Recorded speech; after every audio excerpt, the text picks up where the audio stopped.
Panginoon, tanggalin mo ang maraming stress sa buhay ko ngayon. Panginoon, maraming salamat sa laging pagbibigay ng pagkakataon sa aking buhay. Sa lahat ng unlimited na chances na hatid mo sa akin. Mga pagkakataon na pwede kong gamitin para mas maging mabuting tao. Lord, alisin niyo po ang lahat ng aking stress o ang lahat ng stress na nasa akin po ngayon, Lord. Kayo na po ang magtanggal ng mabigat na nararamdaman ko. Kayo na po ang bahalang pag-aani ng aking araw-araw. Isinusuko ko na po ang lahat ng aking problema ngayon, Lord.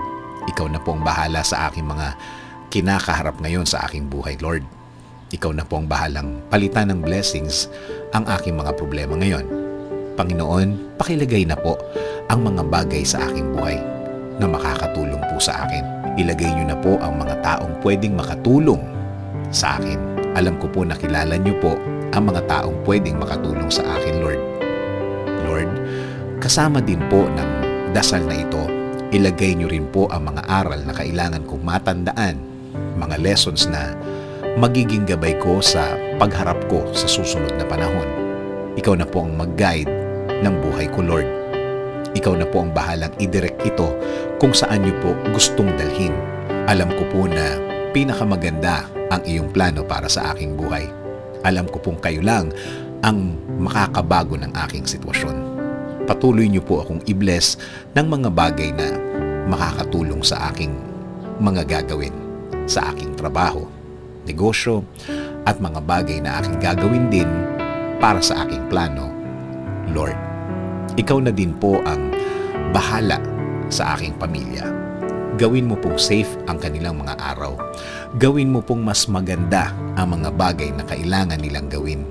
At Lord, gawin niyo rin pong safe ang kanilang mga pupuntahan. Ikaw na din po, Lord, ang magbigay ng mga blessings din na kailangan nila. Lord, ikaw na ang mag-lead ng kanilang buhay. Ikaw na po ang bahalang iangat at i-level up ang kanilang mga buhay. Ikaw na din po ang gumitna sa aming relasyon na mas maging maganda, Lord. Salamat. Salamat sa mga ibibigay mo, Lord. Alam kong hindi ako mabibigo sa mga idinadasal ko sa inyo, Lord.